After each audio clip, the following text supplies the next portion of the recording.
Capítulo 9. Las influencias de fuera. Del libro Don José Rábano y Doña Nachi. Autor Ildefonso Sánchez Trujano. Poco a poco y casi por inercia empezó a llegar la tecnología antigüita. La mayor influencia que llegaba de fuera eran los radios de pilas que entretenían a las familias. A la 1 de la tarde se escuchaba la tremenda corte con los 3 patines, y al terminar el Calimán. Casi todos los jóvenes de entonces lo escuchaban, y no conformes con eso los jóvenes se cooperaban para comprar la famosa historieta. Número tras número, aunque a veces no tenían que comer. Por la tarde se escuchaba la radionovela Aquí está Felipe Reyes, aquel hombre que consagró su vida para luchar contra la injusticia y la maldad, después de vivir las más crueles experiencias.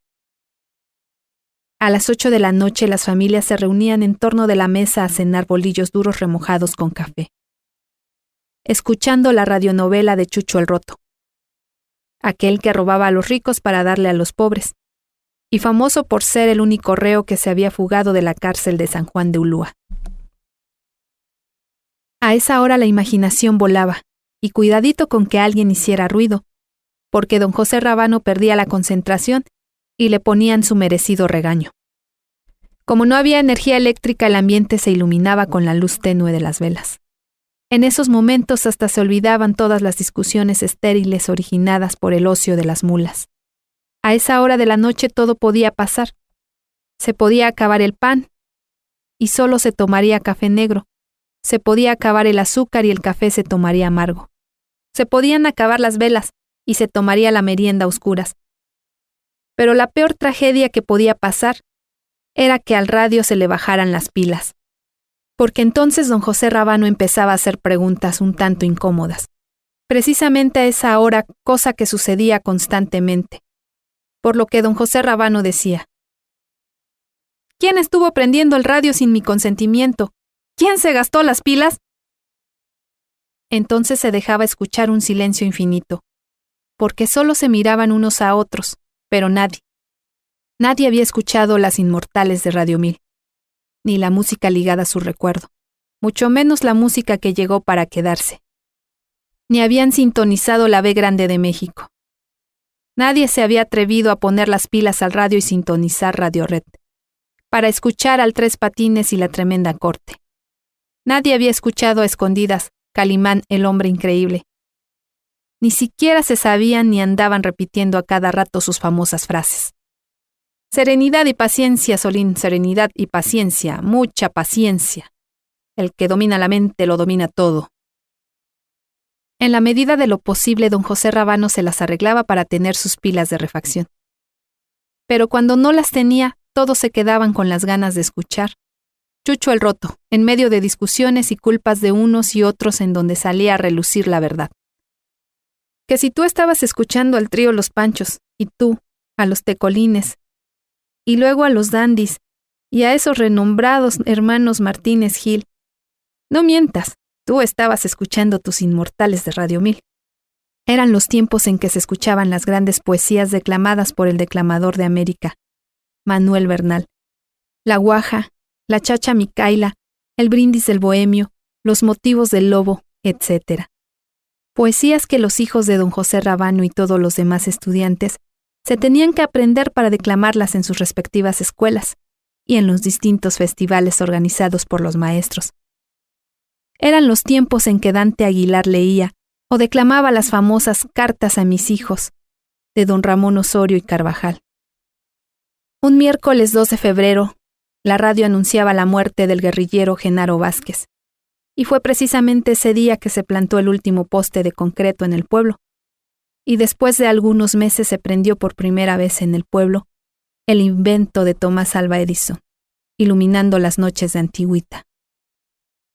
Otro golpe para don José Rábano fue cuando en la radio se comentaba que México estaba de luto por la muerte de otro de sus ídolos, José Alfredo Jiménez, y los mismos locutores de la XCQ se preguntaban si Vicente Fernández lograría llenar el hueco que dejaba el gran ídolo de Guanajuato.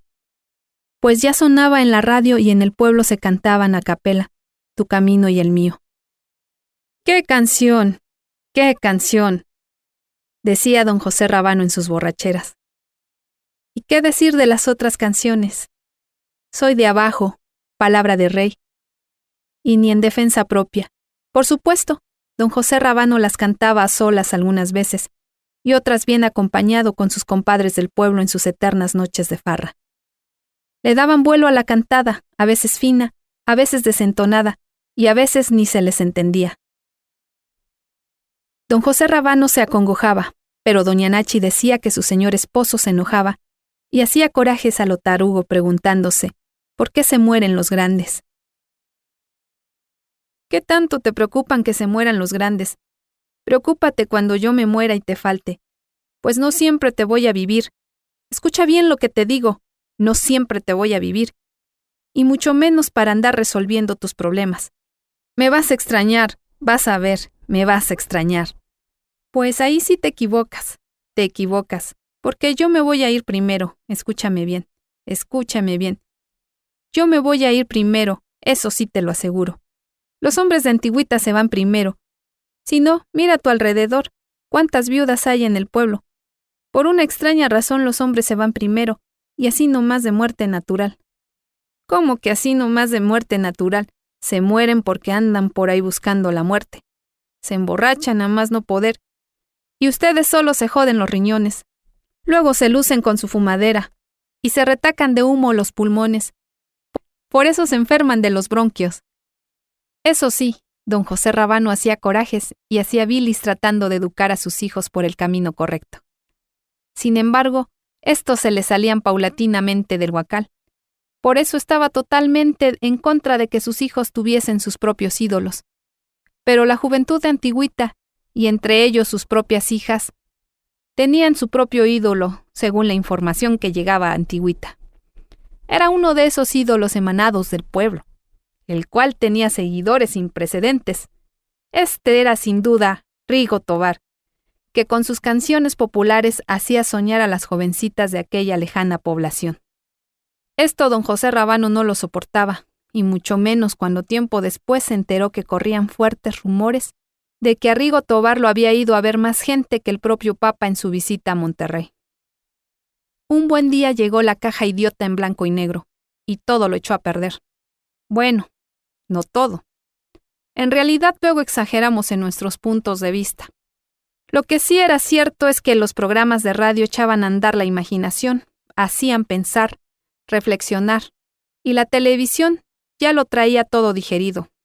Lo que más se veía era la violencia, con lo que se aprendieron mañas de todos lados, y cuando esa televisión llegó a antigüita, llegó precisamente a la tienda del pueblo. Así es, entró por la puerta grande.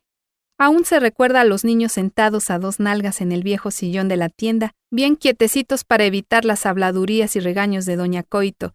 Con voz fuerte y enojada decía: «Siéntense nomás, mocosos del demonio.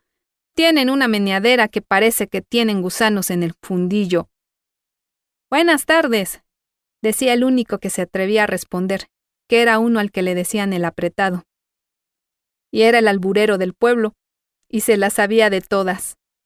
La gran mayoría, y disculpen, pero no les escribo todo lo que respondía apresuradamente, y sin ninguna pena ni respeto.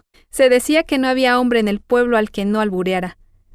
Lo mismo albureaba a sus tíos, hermanos, parientes, ni sus patrones que eventualmente tenía se le escapaban. Desde que saludaba ya traía el albur en la lengua. Eso sí, después la respuesta del apretado se apagaba la televisión, y los niños tenían que salir a seguir jugando canicas antes de que llegara la temporada de los trompos, y después cada quien para su casa. Mientras don José Rábano se aferraba a sus programas de radio, que ahora escuchaba en solitario, sus hijos quedaron deslumbrados con la magia de la televisión, con el inconveniente de que solo se veían con mucha interferencia de por medio, 2 canales que eran el 2 y el 5, aunque se rumoraba que en algunas casas se miraba el 8. Y entonces ahora presumían ver programas como Disneylandia, El Gran Chaparral, El Hombre Nuclear, La Mujer Biónica, Tarzán de los Monos y Daniel Boom. Todos ellos mirados por supuesto en la tienda del pueblo o en la casa de algún vecino dedicado a la barbacoa, que para entonces ya había hecho el sacrificio de ir pagando en abono su televisión. Entonces en Antigüita había una mezcolanza de gustos, de preferencias. Mientras unos preferían la música popular ranchera y luego las baladas, los estudiantes en plena rebeldía preferían leer y escuchar la música de protesta. Esto generó una mezcla de ideologías, por lo que Antigüita fue uno de esos pueblos en los que en la casilla electoral ganaba un partido de izquierda. Pero era solo eso, una casilla de izquierda. El pueblo cobró fama de izquierdista, y los candidatos de los partidos de izquierda lo tomaban muy en serio, tanto que, como algo simbólico, era en el pueblo de Antigüita en donde empezaban su campaña electoral. La gente grande como don José Rábano no comulgaba con las ideas izquierdistas, por lo que discutía con sus hijos, cada quien defendiendo sus ideas. Después eran unas luchas electorales verdaderas, en las que la diferencia era de muy pocos votos entre uno y otro partido. Posteriormente, a falta de líderes, la izquierda se debilitó y fue perdiendo esa fuerza que tenía en épocas de antaño. Después la gente de Antigüita votaba más por el candidato que por el partido.